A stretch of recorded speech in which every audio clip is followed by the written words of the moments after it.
So if you guys, ABC, was it 8 p.m. every Sunday? 8 p.m. Great, great. It's phenomenal work. Tear to my eye. Hi, I'm the guy who just knocked over the projector screen during that standing ovation.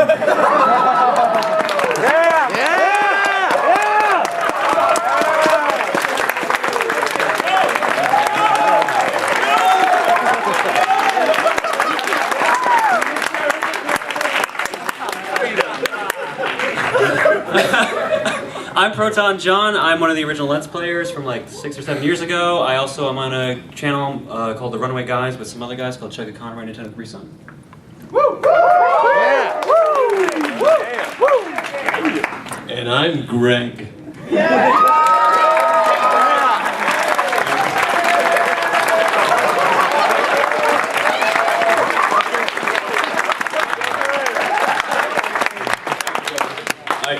I work with a bearded fellow over there, also known as Beardy. You never call me Beardy.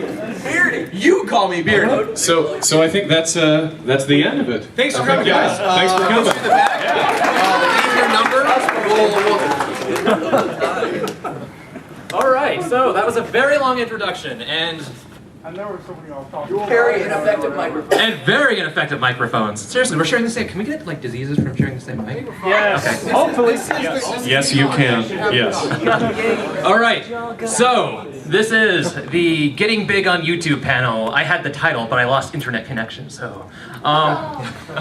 So this panel is going to be all about how to go from 30 to 100 bazillion subscribers. I stole that from somebody. Flip me off if I stole it from you. You, yeah. No, I said flip me off. There you go. Yeah, no, I had all these things credited, but I lost my cool. So, folks at the panel, what things do you need to do starting out when you're at, say, 0 subs, -3 subs? I owe subscribers? Who do I owe these subscribers to? I don't know who to pay them. Nintendo.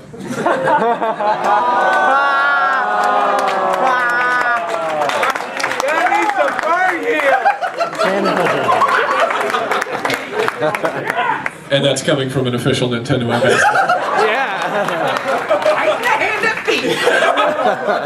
Except for you whitelisted folk.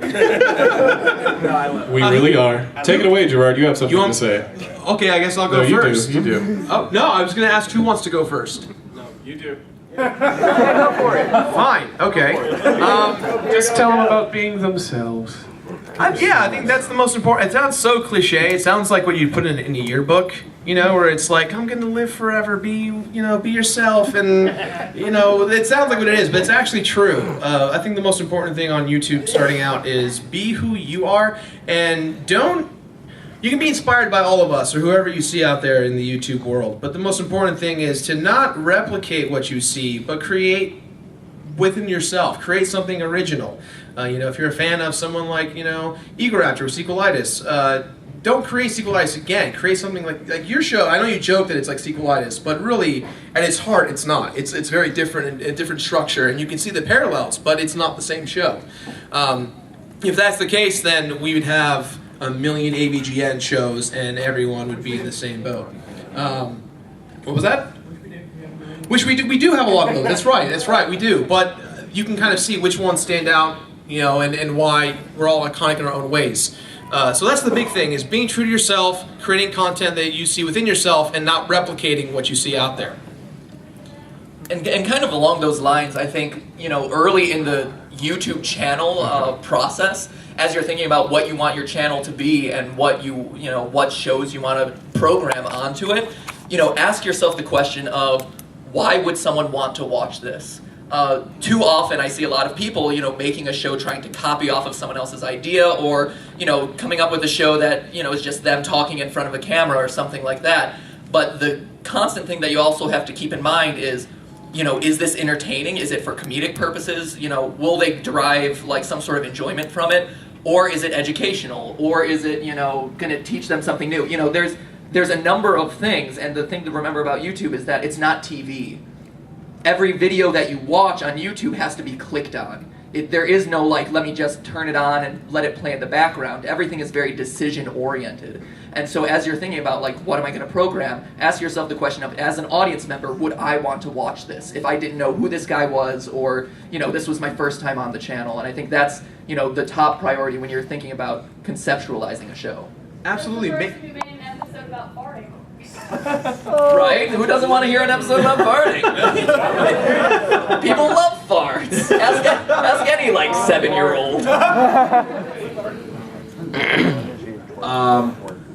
Learn the damn space. Learn, and I say this nicely, because people, we get asked. I'm sure you all get asked a lot of questions and stuff. And this is my first thing. When I started, there was nothing. There was no playbook. There were no classes. There were no live stream Q&As. If you were famous, if you were doing well on YouTube, you shut your mouth and you didn't tell anyone. Like you were just. It was hard to get information. Now it is free-flowing. YouTube themselves makes an entire playbook that explains how everything on YouTube works, from uploading a video all the way to the analytics in the background, when you should do a titpole event video versus an evergreen video versus a topical video. Like, they have everything. So if you're still going, what's an annotation? I can't help you.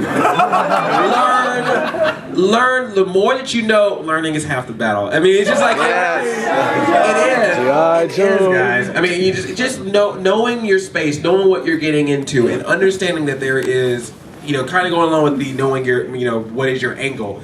There's a lot of people making videos right now, a lot of them. So you have, and I'm not saying this myself, I just mean for the average person watching, you have to do something that makes me remember you. Is it your topics? Is it a wacky phrase? Is it a way you present yourself? Whatever it is, find that angle, but make it, because we got a bunch of vloggers, we got a bunch of gamers, we got a bunch of people putting beauties on their face and eating cinnamon, but well, why do I want to watch you eat cinnamon? That's my thing, right? But seriously, there's a lot of people that go the cinnamon channel, but there was a reason why Glozell's was remembered. It's like, there's something, there's got to be just an angle about yourself that makes me remember your channel, makes me want to come back to you. But don't do Black Neuro, I will kill you. Did a sign. Yeah, we've got one, so. Did you say tit pole? Tit pole programming? It's Michael Bay's new movie. Why would we want boobs to explode? As someone who's kind of new to all of this, really, network your butt off. Never feel afraid to take a shot in the dark and ask one of these guys, I have this idea. I have a sample video. Will you check it out real quick? Give me some advice. I sent stuff to MatPat. I sent stuff to Breno Floss. I sent stuff to the Extra Credits team.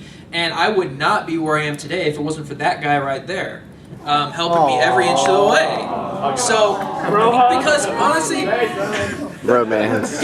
honestly, guys, what do you have to lose? They don't respond to you, you move on. You have to grind and grind and grind in order to find the right people. But with that said, I agree with, it's exactly what you should do. But at the same time, too much is a bad thing. And I know this sounds weird, but when I first started, there was no one, and one of my early inspirers was Andre. Like, he didn't know that. I just told him that right now. He had no clue. And it's one of those things where I'm a big fan of, if you make great stuff, people will find it, and if they like it, they'll share it with everyone. And if you need to remind them to share it with everyone, then you do it. But other than that, you don't need to spam every single person multiple times. And in the YouTube sense, YouTube as a platform anyways, we get thousands of messages a day, and all of them say the same thing. I'm making a show, I'm making a channel, look at it, tell me what you think. And some days, if we have the time, we'll sit down and do it. But once we're done going through the first 1,000, we get another 1,000. And then day 2 goes by and it's 3,000, and then 5,000. The next thing you know, you can't check your YouTube inbox anymore because everyone wants to know, how do they become you? How do you become the next big thing? And the important thing is, it's a balance. You can't necessarily you can take your time, look at great stuff, but at the same time, you can't necessarily commit to every single person because there's not enough time in the day. Here's another thing like no one's really mentioned is that you kind of have to have fun doing it too, because most people don't mention, but sometimes making a video can really suck. Like between the editing process and trying to come up with what to do, you will be like, why am I doing this to myself? So if you're not enjoying it, either take a break or just do something different. You're not technically locked into one thing too. If you're doing one type of video and you don't like it, try something else. You'll always find something you like. I've thrown out whole episodes of. Can you seriously hear out of this microphone? It's not. I feel like it's Pass the conch. Passing the conch. Magic conch. Pass the bong.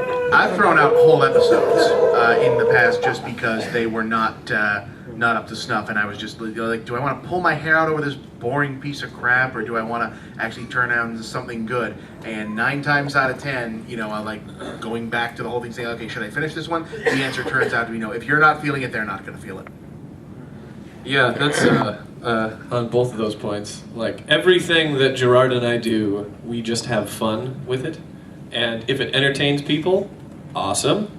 But it definitely entertains me. Like I'm always laughing, which is very important to me, and yeah, and just have fun with it, because really life is too short to do something that you hate. Like if you have, I understand if you like have to do something to get by, do it. You gotta buckle down, but at the same time, you know, take time to have fun and do something that you want to do. And also, we don't, in our opinion, we don't release crap. Like if we're not comfortable with something, we won't throw it up. And we hate like pushing back stuff, but it's always trying to release the best possible thing that you can. I think that's really important. Not throwing up some kind of half-assed piece of garbage. If your heart's not in it, don't do it. No, absolutely, and I think that goes to another point, which is kind of related to what Movie Bob was saying, and Greg. You know, it's don't water down your channel. You know, if you're an academic gaming channel, stay an academic gaming channel. If you're the completionist, you know, stay the completionist. The second you start like throwing, you know, Gerard becoming a beauty guru, you know, on his gaming channel, people. To be fair, proper shaving technique with Gerard. That's actually not a bad idea. How to not grow a beard with Greg. Matt, stop giving them ideas. But it's true, you know, you want your subscribers and you want people visiting your channel to be excited by every upload notification they get. You want them waiting and eager to see your next piece of content. And so if you start watering down those upload notifications with like random update videos, like, oh, sorry I didn't post a video this week, well then don't don't post a video. You're doing your channel more harm than good by saying, hey, I didn't post a video, but I had enough time to make this video about me not posting a video. You know, and so things like that, you want to make every video that you release high value, and so that means maintaining a consistent high quality of content and also maintaining a focus on your channel. Stay in one direction. If you want to start a beauty channel, Gerard, start a second channel, or in your case, a 5th channel. I got 2. I'm good, Ryan.